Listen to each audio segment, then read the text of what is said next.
All right. Again, our topic is becoming above reproach. And we're going to be talking about preventing and healing abuse in the church.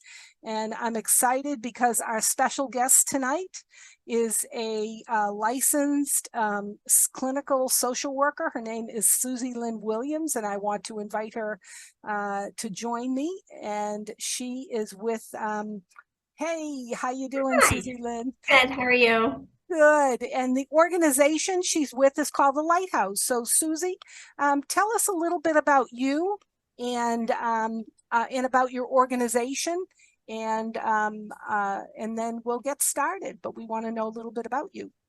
Yeah, like Sandy said, I'm a licensed clinical social worker. I've been in this field for about 15 years now. I worked at a public school for about 10 years, and I've been in private practice for 7 years. There was a bit of an overlap there.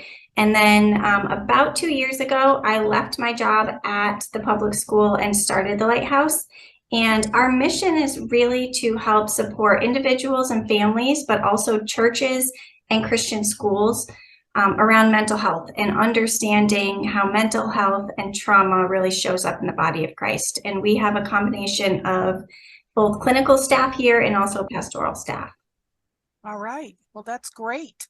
And so tonight you're going to share, and then in the one that we do in a few weeks, you have a colleague that's going to join us. So again, we're so glad that we can share this topic with our local churches. And so why don't you take it away, and I'm going to disappear, but I'll be watching and I'll come on as we have time for questions. So make sure that you drop your questions in the chat, because we want to make sure we have time to ask Suzylynne those along the way. So take it away. Yeah, I would love for this to be interactive. I am going to stop at different points to check the chat and make sure that I'm answering all the questions. So, I love being in person and being able to actually have a conversation. Obviously, we can't do that in this format, but please, put things in the chat so that we can stop and this can be more of an interactive webinar rather than me just going on and on with information. So like Sandy said, the purpose of this is really to help support churches in understanding how abuse affects the church. And I'm just going to go through a couple definitions so that we're all on the same page on what exactly we're using for terms and what abuse is. And for the purposes of this webinar, we are talking about abuse in a way that basically it takes place when a person uses their position of power or influence to meet their own needs or desires in a way that does harm to another person. And within the church, the way that we see this show up is sexual and physical abuse, which is what we are covering today, and then spiritual and emotional abuse, which is what we will be covering on May 23rd. And obviously there's overlap in these topics. There's no way for us just to completely separate out one kind of abuse versus the other. There is emotional abuse when there's physical and sexual abuse happening. There's spiritual abuse when those two things are happening. So I'm pulling them apart for the sake of just organizing the information, but just know that they are very much overlapped. And in the church, when we're talking about physical abuse, it's not common. I'm not going to say it's impossible, but it's not common that somebody in the church is abusing another member of the church and it's at their hands. Typically, when we talk about physical abuse in the church, it's really about a lack of action when physical abuse is taking place within the family unit. So just to kind of get some understanding on that. And sexual abuse in the church, there's been a lot of research done around that. In particular, because of, we hear a lot about the Catholic Church and kind of the scandal that has led to us taking a closer eye on that. So there's a lot more research and information and data around sexual abuse in the church rather than physical abuse, just to kind of clarify that. So abuse is treating another person with cruelty, harm, or force, and with violence. Sexual abuse is really using those things, but in a way that gratifies sexual pleasure. And sexual assault is an act in which one intentionally sexually touches another person without that person's consent, or it's physically or it's coerced. Abuse and assault are sometimes used interchangeably in research and in like articles. Typically, assault is when this is happening one time or there is a specific incident. Abuse typically has a power differential that's involved. So if we're looking at it in the church, it might be a male to a female where a male has more power and influence. It might be a church leader versus somebody who doesn't have a leadership position. A power differential can also exist with influence. If somebody is kind of a well-known person at the church or is a really well-liked youth leader or just family in the church, they carry a level of influence that would play into sexual abuse. Misconduct is not the same as abuse. Basically, misconduct is unacceptable or improper behavior, especially in the context of an employee or a professional. And then clergy is technically a religious official who has been authorized to conduct religious activities. So in the church, that's a pastor, a priest, a minister, youth leader, church volunteer. It does not have to be someone that has gone to like school to be a pastor or that is an ordained minister. When we look at literature around abuse, we're really looking at anybody that is in a leadership position or a teaching position within the church, because the church is primarily a volunteer organization. So when we're talking about clergy, it's any of those people. So I'm going to start with just some statistics and kind of looking at, how big is this problem really? And then looking at it through the lens of the church. So the scope of this problem for child sexual assault or abuse is that 1 in 5 girls are victims of child sexual abuse, and 1 in 20 boys are victims of it. In terms of adults, 1 in every 6 females and 1 in every 33 males are victims of sexual assault or abuse. And as you can see by these statistics and these charts, the majority of child sexual abuse happens between the ages of 12 and 17, with 34% happening under the age of 12. And the majority of that is actually between the ages of 5 and 12. And then this other chart would indicate the percentage that it's happening for adults.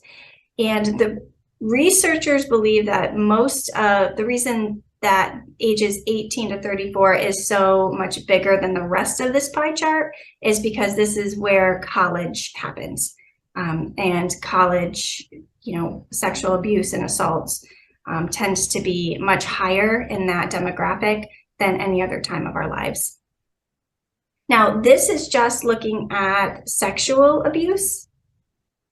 If you look at physical abuse, so this is, anytime physical injury is happening at the hands of somebody else, 1 in 7 children experience physical abuse and neglect, and 1 in every 4 females and 1 in every 9 males are victims of domestic violence. Now, something to keep in mind when we're talking about statistics like this is most researchers would say right around 40%, if not more, of incidents actually go unreported. So these numbers are really only the numbers that have been reported to some sort of agency that collects data. So we know the numbers that we do know, we know because of insurance companies. So if there is a accusation or something that really comes to fruition as being, happening in your church, your insurance company will often get a report of that. So that gets collected as data. And then the police and child protective services, we also get data from them. So in terms of like the general population, that's how we get data for these things. But if there are incidents or abuse happening that don't actually get to that point or reach those places where we collect data, we actually don't know the real number. There's a lot of stats out there that have, self-reports and those kind of things, which those give us a better picture. I don't necessarily include those in this just because I don't know how reliable those sources are. And the stats in the church appear to be exactly the same as the stats in the general population, which, to be honest, as somebody who has been following the Lord since I was 11 years old, that is actually incredibly sad to me that the church doesn't look any different when it comes to this topic and these incidents. In fact, the church is actually, if you're suffering from abuse in the church, it's more likely to go on longer, and it's less likely to be reported to authorities and to child protective services than outside of the church. And this issue is one of the issues that people are leaving, like younger people are deciding to leave the church because they're not being handled well. And that doesn't mean every church does a bad job at handling this. But by and large, this isn't something that the church has historically been well equipped for. So it's one of the reasons that I am passionate about getting this information out. And I'm very excited that all of you have joined this webinar. I'm going to actually look at the chat and see what questions we have so far.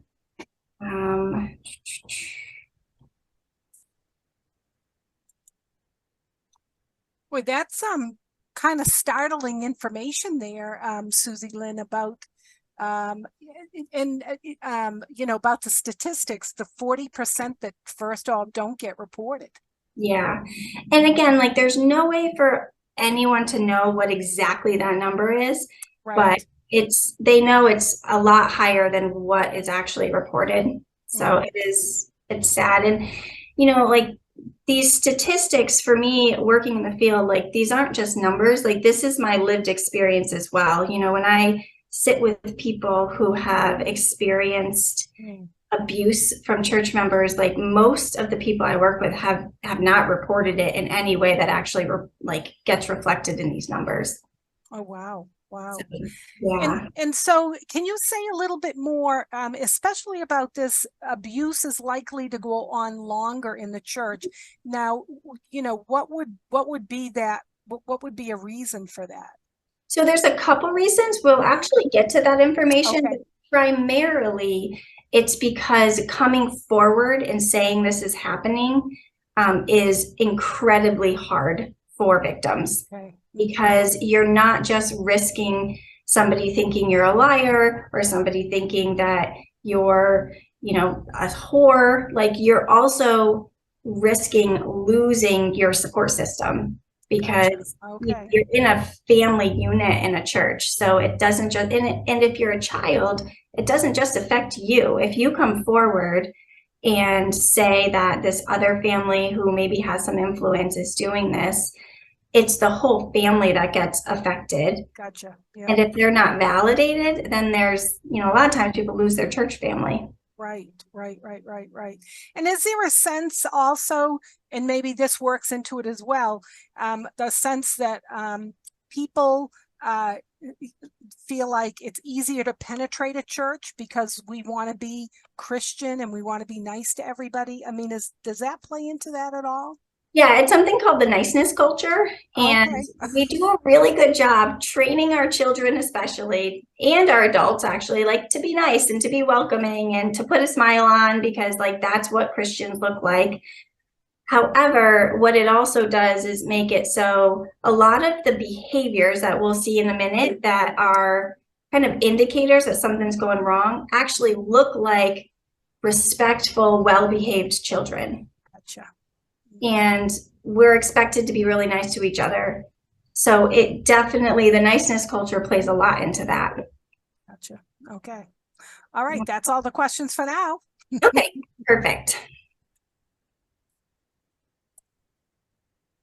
Okay, so why are churches vulnerable for abuse? This is sort of playing off of what Sandy just asked. And one of the first things is that church leaders and members have access to people from varying age groups. So there's not many places that you can find an infant and an 80-year-old coexisting together for, like the second thing says, a long period of time in relationships. So that's one of the reasons that churches become more vulnerable, because we have long-term relationships typically with people from varying age groups. Church leaders are afforded privacy in their interactions with church members. And again, like, I'm not saying this is a bad thing. Sometimes, like, we all need some privacy when we're, in communication or in counsel with our church leaders. But the privacy part of that does increase the vulnerability for churches. Church leaders are often the first line of defense for hurting vulnerable people. So, as I'm going to talk about in a minute, there's not this one type of person that can perpetrate sexual abuse or physical abuse. A lot of the times it comes out of a desire to nurture and to love and to support vulnerable people. So, I think I don't want to misquote any statistics, but a good majority of people in the church go to their pastors' wives, and their church leaders first before pretty much anyone else when something really goes wrong in their life and they're hurting. Church leaders are trusted beyond what they have earned. In a typical relationship, I have to kind of stand the test of time. I have to be honest. I have to have integrity, and I can earn trust over time. In a church, because I am somebody who is simply at church sometimes, or if I have rose to the level of having some influence or leadership roles in a church, people make assumptions that, you have a certain level of integrity and conviction that you wouldn't necessarily cross lines. And that's not always true. But we give that authority to people simply because they're in a church or in their church leadership position. There's a significant power differential between church leaders and others. And we're going to go into a lot more detail on this particular vulnerability in our next webinar. Church leaders are able to operate within their church and move from one congregation to the next without a high degree of oversight. This is one of the primary ways that somebody who is a predator will actually be able to move from one place to another and have a multitude of victims throughout their lifetime. So this is certainly something that when we talk about prevention, looking at any leader that you're hiring on at your church, like what do you do as a church to make sure that there aren't red flags that this person has gone from one place to another? And then in 93% of abuse cases, people know their abuser. So sometimes it doesn't look strange that there's interactions between two people, because a close friend or family member is typically a person who is abusing. And I have actually two experiences. I'm sharing this with permission from my clients. And these are two people I don't see at all anymore. This was several years ago. But I wanted to kind of share some of their experience to kind of give a picture of how these things are at play in these situations. So the first one is a 21-year-old male client. And this is information directly from him in his quote. "I was sexually assaulted by my pastor's son. Who would have believed me? I was a throwaway kid that the family had invested time into." Now, he had a really troubling family of origin and really was left to his own devices. And this pastor's family kind of took him in and really nurtured him. And the intention of this family was to really show him the love of Christ and give him a place to belong. So the intention was not bad. Like this pastor was trying to do a really good thing for this kid. So I was a throwaway kid that the family had invested time into for years. his son and I were drinking when this occurred. Not only would I have not been believed, but I would have been to blame, since I'm the one that was a bad influence on his son. Not to mention, I would be outing him of his same-sex attraction, which no one would have believed anyway. So that was one situation that I thought was a good reflection of how these things are at play. So again, if he had come forward with that information, he would have lost his church family. He would have lost his housing because he lived with this family at this point. And he was drinking. So it was an additional level of shame for what had happened, that he realized like this was just going to look like this was all my fault anyway.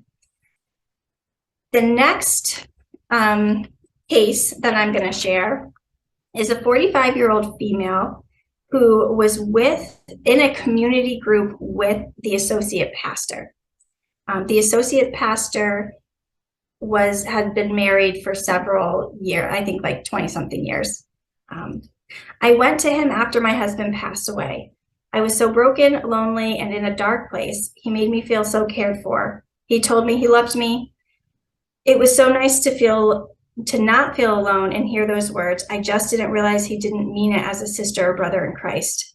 Then one day he made a move. It happened so fast, I thought it was all my fault, like I had led him on. My kids and his kids were close friends. I tried to separate myself and change churches, but I couldn't lose the only support network I had. So I stayed in the church, and it continued. Anytime I told him that I needed it to end, he told me God has brought us together and wasn't releasing us from the relationship yet. And another thing he often said is, you created this temptation, you can't just leave me. So those are two situations of many that kind of see these things playing out in real life, on how these dynamics can lead to situations that people didn't really expect and then don't report. And this is kind of a chart just showing that, 59% of family members are the perpetrators of abuse, and then close friends usually represent 34%. And in a church, we're very much families in our churches. And, I feel like that's God's design. Like, that is a good thing, because, it provides an incredible support system that outside of the church, not many organizations or people have. However, it does create some vulnerabilities as well. And just to clarify, when we look at people who perpetrate abuse, research breaks it down into 3 different categories. One being a predator. And a predator is somebody who is really driven by their sexual or their desire to control and do harm to other people. This is the smallest percentage represented. The second one is this wanderer. And basically, this is somebody who, when they are feeling distressed and things are going on in their life that feel out of control, and an opportunity arises, they can and are willing to cross that line and abuse in some way. And then there's what research calls the lover, which is basically, we're in a relationship that is counseling perhaps in nature. Most often in churches, that's what it is. It's usually a counseling relationship gone wrong, where somebody starts to develop feelings for the other person. There's a sense of nurturing, like I want to nurture and help and support this person. And that gets very blurry, and then someone crosses the line. So if that gives a better picture, we're not really looking for this creepy guy in the corner of the church that's going to like prey on our children. Like, that's not actually what usually happens. So I'm going to pause and take a look in the chat and see if there's any questions before I move on to the next part. Yeah, I don't see any questions, but certainly, yeah, if people want to put something in the chat, for sure, Okay. for sure. And so I'm assuming you'll talk about, things to kind of look for. So as leaders, we need to really keep our eyes open, I think, for red flags, I suppose. Yeah, and as I'm going to talk about, actually, I think it's the next slide, is really looking at recognizing the warning signs, learning how do we respond to this and what can we do to prevent it. Because most people tell someone, about 60% of people report that they told someone along the line, but what that person did with the information, we don't know. So do we see any questions, or should I just keep going? You can just keep going. Yep. Awesome. People make sure that if you want, drop any questions. But this is really good information. Very good. So the warning signs of sexual or physical abuse in children, and I broke this up for children and adults. So the next slide, we look more specifically at adults, but a lot of them are overlapping.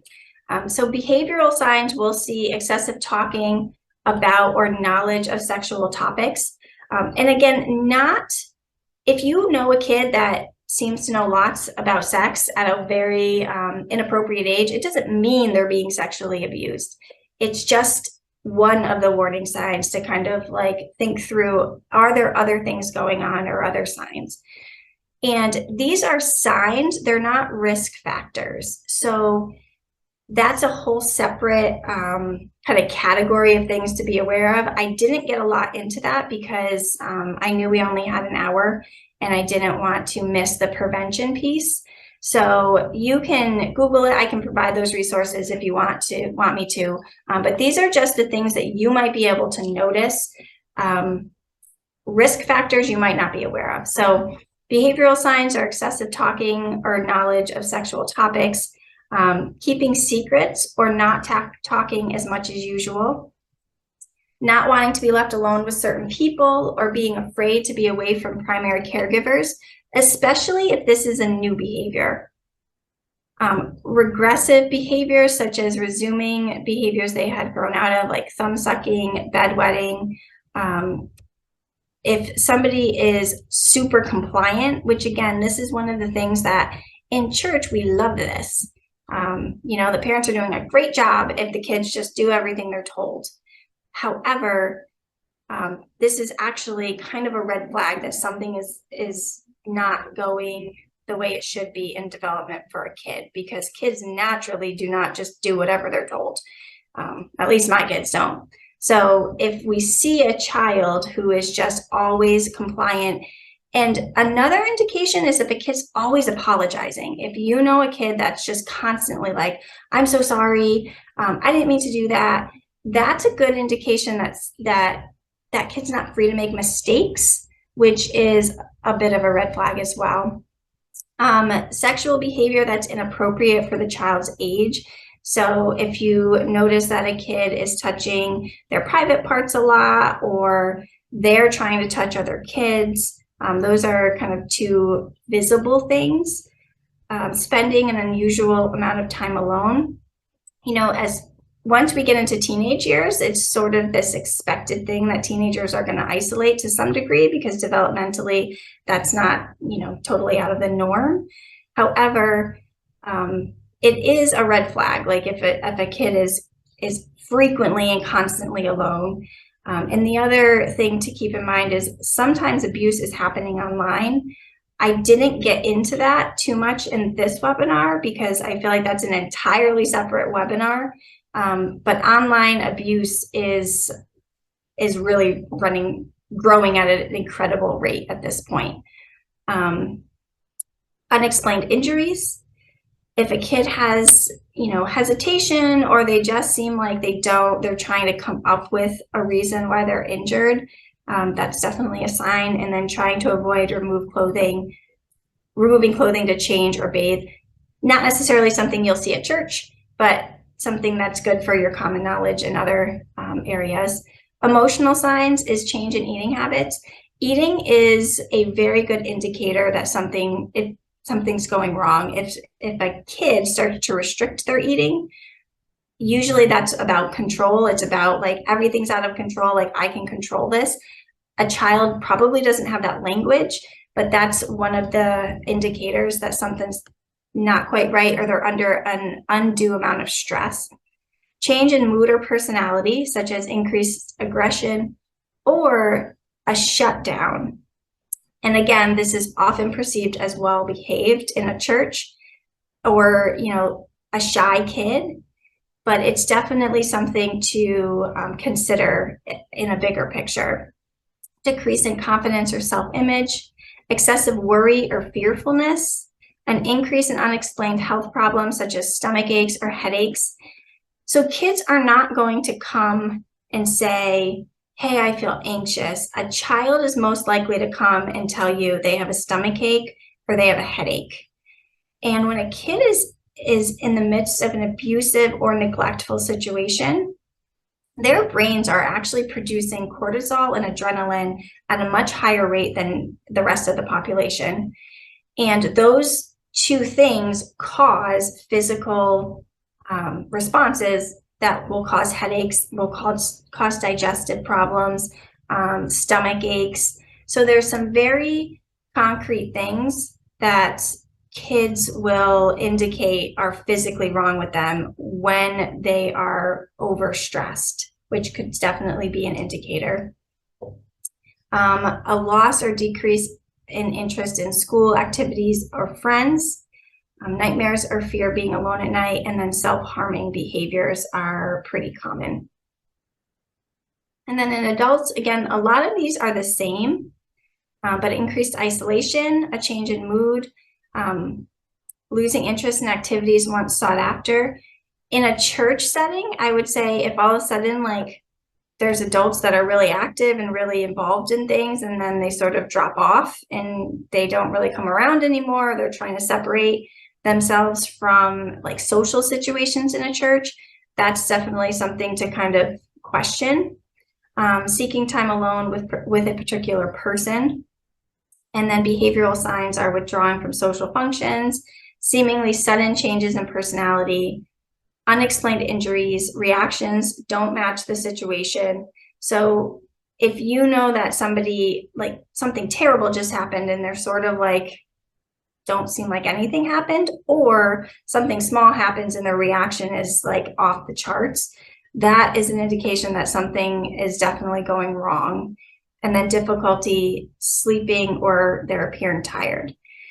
Now, one of the issues with all of these signs for adults is generally we're pretty overworked people, especially if we have kids or full-time jobs or multiple jobs. So a lot of these things could be present simply because adulting is kind of hard. But don't dismiss these things, because they definitely could be an indication that something is not quite right. Are there any questions in the chat at this point before I move on? A real good observation, maybe, and maybe lead to a question. Mhm. So I'm thinking about being a kids worker, somebody who works with children in the church. And so I think that these signs that you've given us reminds us that we should be getting to know the kids and their families.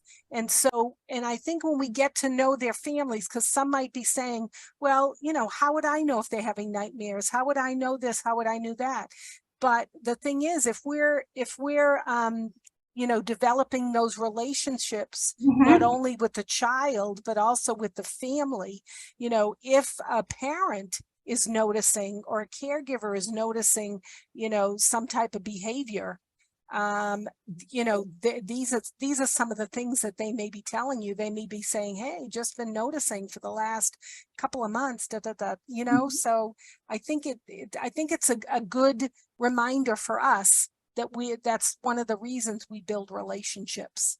Yeah, and if you don't necessarily have access to a child when they're just displaying some of these behaviors, the parent could be reporting to you as they're, just venting about parenthood, like, oh my gosh, my kid's like wetting their bed. They haven't wet their bed in 3 years. And so having this knowledge is helpful, because you now are empowered to give that information to parents that might have no clue that that's actually a very present sign that this kid is very stressed out.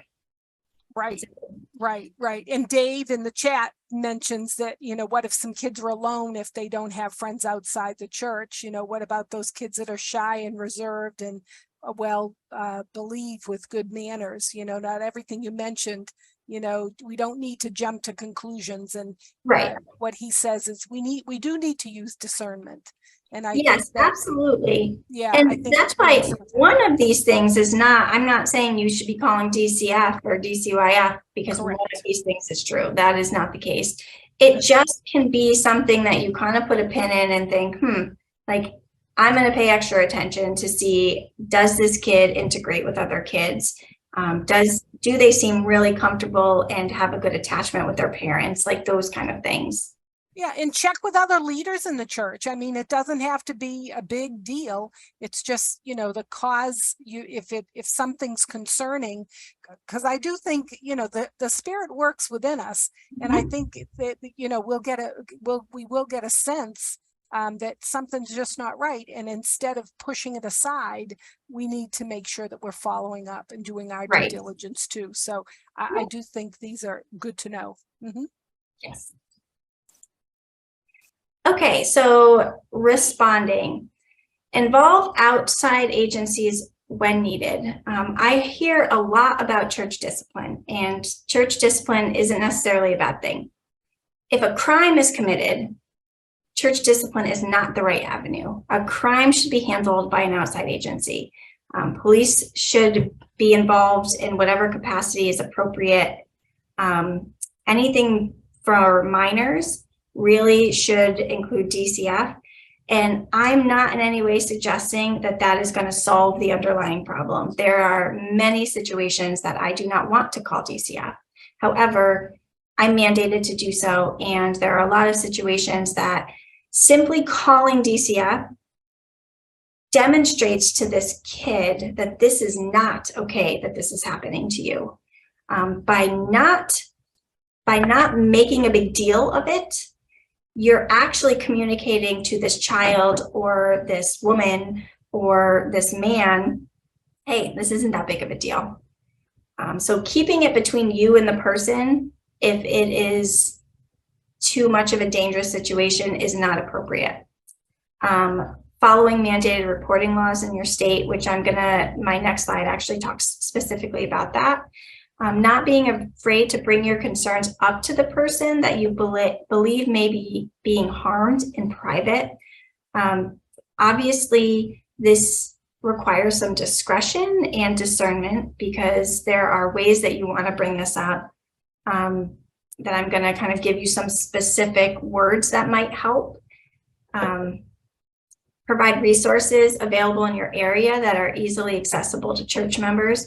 So if you have a concern and you are aware that it might be hard for them to disclose to you because you're part of their church family, giving them access to resources and giving them an understanding of like things that might be going on will help them to access resources that they might need. And it takes a lot of courage to address this, especially if there's church leaders involved. And I think the hardest part of this is actually having the courage to do it, because it's disruptive to a church family when somebody validates a sexual abuse or a physical abuse claim. But it's certainly worth it because the church, God's heart is for vulnerable people and for hurting people, and abuse has no place in the church. So these are the wording for your specific state. I did some research and I put it up here. Congratulations to anyone from Rhode Island. Everyone in the state, if you're a resident of Rhode Island, is a mandated reporter. So if you have suspicion of abuse or neglect for a minor, you're mandated to report that within 24 hours. No other state that I know of actually makes every resident a mandated reporter. And in the context of the church, I listed how you're a mandated reporter. In Maine, any person affiliated with a church or religious institution who serves in an administrative capacity or has otherwise assumed a position of trust or responsibility to the members of that church or religious institution while acting in that capacity, whether they're paid or not. Sometimes I think the wording for mandated reporting laws is a little vague, but this is what it says for your state. New Hampshire, Vermont, and Connecticut are all very similar.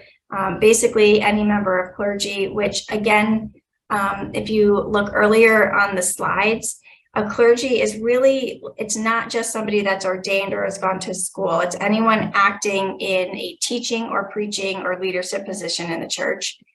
And then Massachusetts, any member of clergy, priest, rabbi, ordained or licensed minister, they've attempted to kind of break this down further. And then persons performing official duties on behalf of the church or religious body that are recognized as the duties of a priest. Sorry, we have a fire station across the street. Leader of any church or religious body or accredited Christian Science practitioner. If you have questions about specifically what your role is at the church, and if you're mandated, I would call and ask whatever agency is in charge of that in your state. But typically, if you are in any sort of leadership position at a church, you are mandated. And even if you're not mandated, it doesn't mean it's not the ethical and moral thing to do in order to disrupt what's happening. And the threat of legal or agency involvement is usually pretty compelling to abusers or parents who are abusing their kids to try and stop, at least for a period of time. And then here are just some simple things that you might be able to do if you do have concerns. Things like just saying like what you've noticed, like you're not deciding for that person what must have happened to them. You're just simply letting them know like, hey, I've noticed that you are really withdrawn or you've sort of fallen off and I don't see you anymore. And just leaving it open-ended, like what's going on, and see what information they get. Now, they might not tell you what's happening. They probably will not tell you what's happening. But you've just sent them the message that you care about them, that you notice them, that it matters to you that they're not around.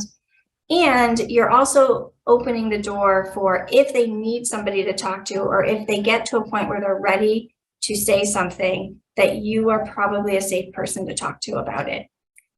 If you have more direct concerns, because you are like explicitly watching something that is not okay, that is misconduct or abuse, like that you can actually see, then I would state that, like, I saw this, what's going on, so that there's no confusion around what it is that's making you come to them. Talk about it indirectly if directly isn't an option. Sometimes with abused women, they're not actually in a safe environment to talk about things, especially in church, because if you are having a hard time believing that, you know, their husband Joe could do these things, then you're likely to tell somebody else in the church who might tell somebody else, and eventually it's going to get back to Joe, and it actually presents a harmful situation for them. So they might not tell you. They probably won't tell you. Kids, the indirect conversation can be pretty effective if a kid isn't in a safe environment to tell you specifically what's going on. So being able to have a conversation of like, hey, listen, like sometimes adults do things that they're not supposed to do. And if these things are happening to you, there's resources to help you, and giving them the resources. Like there are hotlines, there are texting and social media avenues for kids and women that are being abused, that they can actually get help anonymously, and that person can help guide them to what they need to do next for safety reasons, and also to get themselves out of the situation. And then there's agencies in every state to help support kids and families in these situations. So, you know, kind of giving them the information and not requiring them to tell you specifically every detail of what's going on. And unfortunately, especially in the church, because, you know, we love as churches to pray for each other, which again, like that is the heart of God. Like that's a great thing. But oftentimes we end up gossiping in the meantime. And this is not something that we ever want to gossip about. And we don't want to gossip ever, but this can be incredibly damaging for there to be gossip around. So be very careful when somebody does share information like this with you. And then identify leaders and discuss concerns with them. However, you have to use a lot of discretion with this, because if the leader doesn't believe you or doesn't share your concern, then you don't want that leader to then go to the person that you're concerned about that is perpetrating and make the situation worse. So I do think pulling in church leadership is a good idea at times. However, it really depends on the situation, whether that's going to be in the best interest of the victim. And that always is what should be driving your decisions, is not what's comfortable for you, not what you think needs to happen, but what is in the best interest of the person this is happening to. And then actually, before we get into prevention, are there any questions in the chat? Oh, there are. Okay, I think there were. You know. So let me clarify just because I think this is interesting, because you had the chart up of all the different states and what a mandatory reporter is. Mm-hmm. Yeah. And I always tell people when I train people, we're all mandatory reporters. And well, if you're training them, then they're probably in some leadership of the church. So that's correct. Right. And see, some volunteers don't think they're leaders. And so I think we need to be reminded that, if you're leading or you're teaching, or even if you're assisting and you're in a role where you're authority, then you're a mandatory reporter.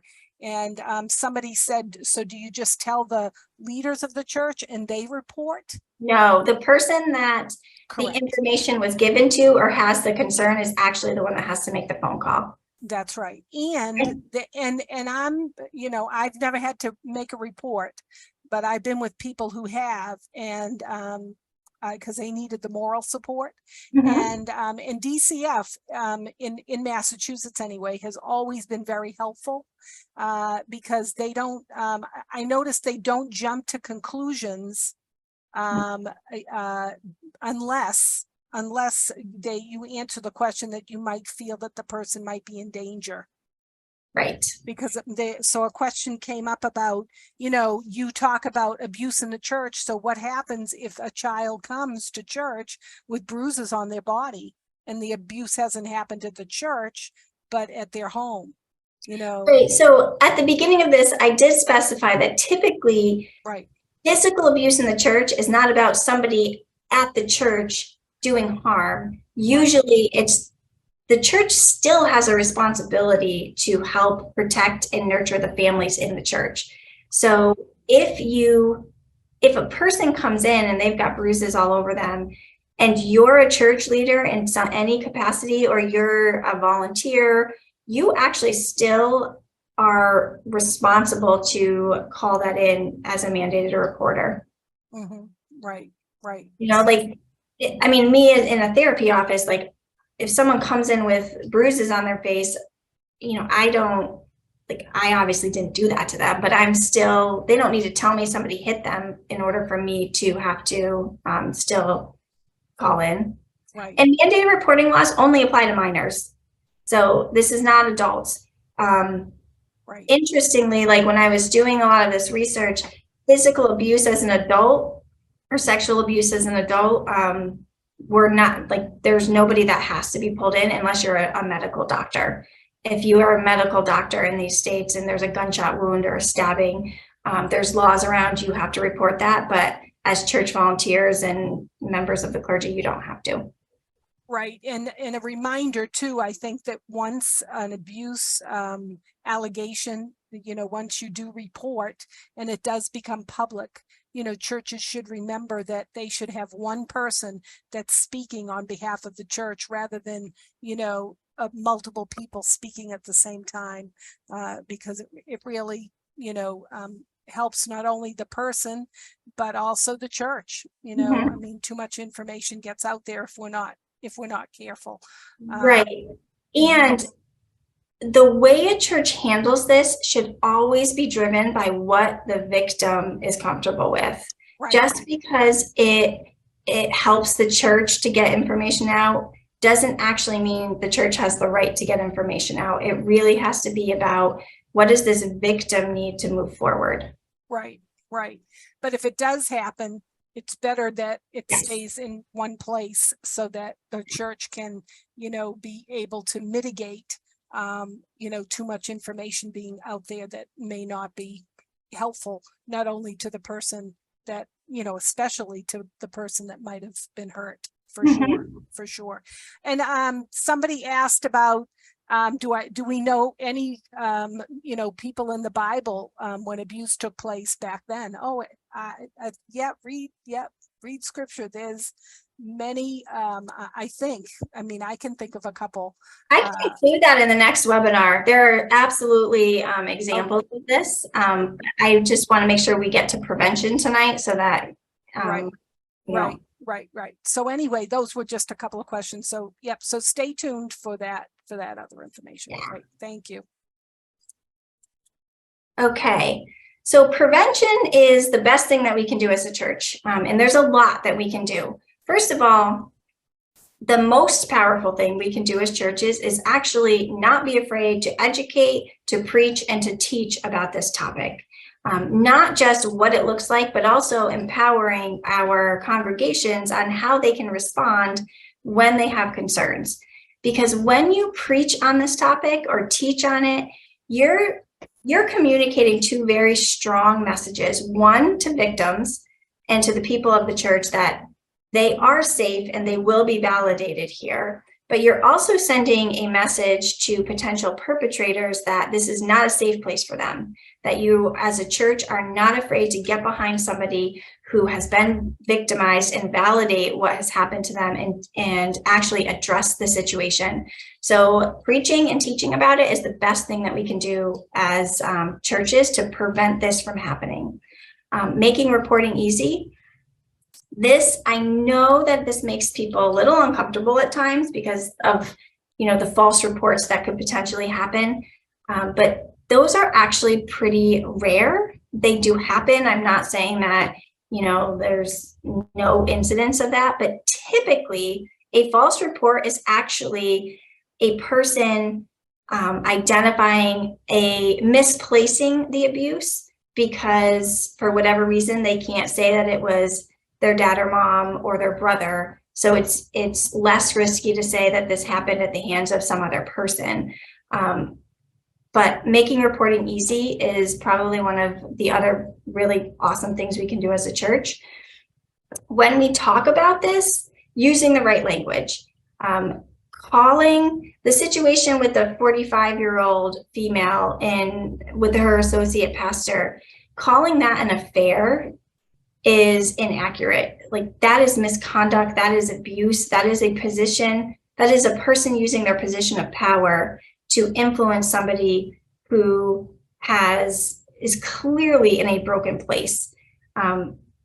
If he had not made a pass on her, it never would have happened. Like, she wasn't looking for a romantic relationship. She didn't want to be in one. She asked for it to end. So calling it an affair, which is what ended up happening when church discipline took over, really destroyed her because that's not what was taking place. Evaluate the policies in your church around accountability of leadership. We can have grace in churches and consequences. If a person has crossed lines sexually with people in the church, there can be grace and forgiveness, but putting them in a position of power again is unwise. And we can have grace, but still hold people accountable for their actions. Provide easily accessible information and resources for anyone that have experienced abuse. Now, this, if it's accessible in person and online, is awesome. And even just education around what abuse is and what abuse looks like in the church will help, again, send the message that this is not a safe place for people that are looking to perpetrate and victimize our churchgoers. Evaluate how ministry is done between adults and children. Obviously, a lot of alone time spent is not wise. Youth leaders are powerful people of God in our churches. In my experience, it's one of the best roles to have in a church, because you have the ability to really influence how people see the Lord at a time in their life that they're developing their own sense of faith, which is a huge responsibility and a huge privilege. So we want to empower our youth leaders. We want to educate our youth leaders and make sure that they have what they need to identify abuse, but also maintain healthy boundaries, and create boundaries around counseling roles for church leaders. So, church leaders should take more, it's spiritual counseling. If somebody is getting divorced, or if they're having mental health issues around grief and it's long-term counseling, that might be better left to somebody who is trained in therapy versus spiritual pastoral counseling in a church setting. And then training all leaders on mandated reporting laws, even if it's not a legal requirement in your state. So Connecticut is legally required we have to prove every single year that we have educated our staff on mandated reporting laws. That's not the case in every state in New England. In fact, in all my research, I couldn't actually find another state in New England that holds the church legally liable. Massachusetts has some confusing language around it, but the other states don't have any language around that. So I don't know in your state if it's a legal requirement, but it's definitely a question to ask. But even if it's not, making sure that your people know what those laws are is very important. And these are just some practical prevention strategies. Having anonymous reporting available, like a box you can drop in. And it doesn't have to just be for abuse, like any kind of anonymous feedback or something online that somebody has access to that can be anonymous. And what research has found, this being available, it doesn't help necessarily the victim, but it can help in cases where there's repeated misconduct, because the misconduct will get reported more likely before it crosses lines into abuse or assault. Having education resources available in visible places and on the website. Do extensive reference checking for new hires. One of the biggest red flags in the cases that have been studied is a pastor that has left multiple places and that the exit has been sudden. So looking at how quickly is this pastor leaving from one job to another. And then having key adults trained in developing policies.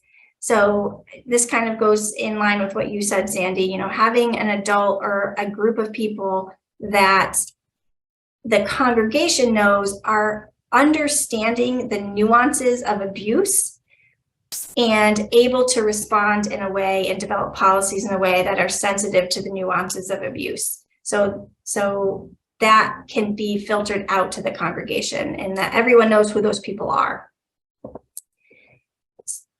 And that wraps up this presentation.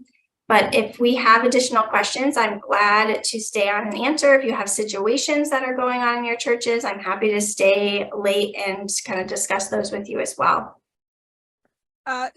And you probably know this, can a mandated reporter also be called into court or a hearing like in Connecticut? Is that Yes, they can. They can be.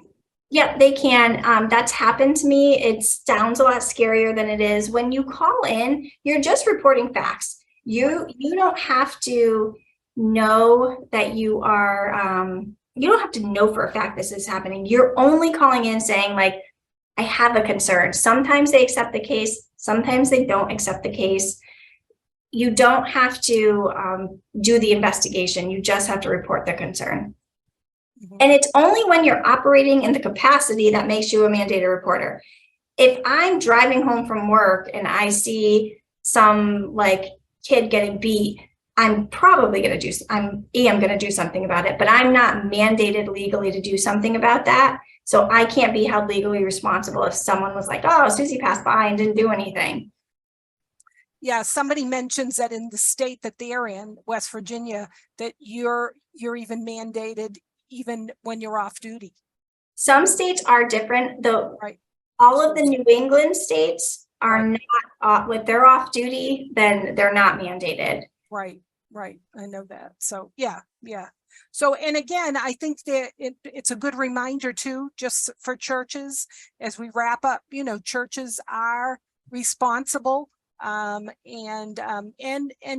we need to do our due diligence and make sure we have policies and protocols in place, and that we're, as you already said, we're communicating, what the expectations are, and training our teachers and volunteers what to do. Even talk about, case scenarios. If this happens, this is what you need to do. And I love love that what you said, keep the reporting simple, make sure you do have a report, because one of the things is if there's an incident, you need to record that somewhere as well. So an incident report is helpful. Right, because if something is happening at the hands of Joe, and then the family that's been victimized leaves the church, but then another family comes in and a year later there's another report. Yes. It's following the person doing the harm, not the person that's been harmed. Right. So it works both ways. And I think, again, and we're responsible. You had some really great ideas for us to begin to help with prevention. And a lot of it is education. And being aware. I think if you become, have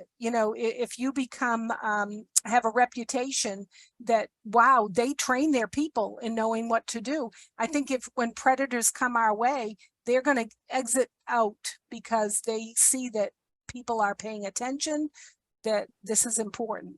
And it's so validating and healing for people that have been abused to hear this talked about and hear this preached on, and to hear a church body in agreement with a teaching that says this is not okay and this is not the heart of God. And, as a church, there's a lot of power in the community of a church and in the Holy Spirit that exists there to help people heal.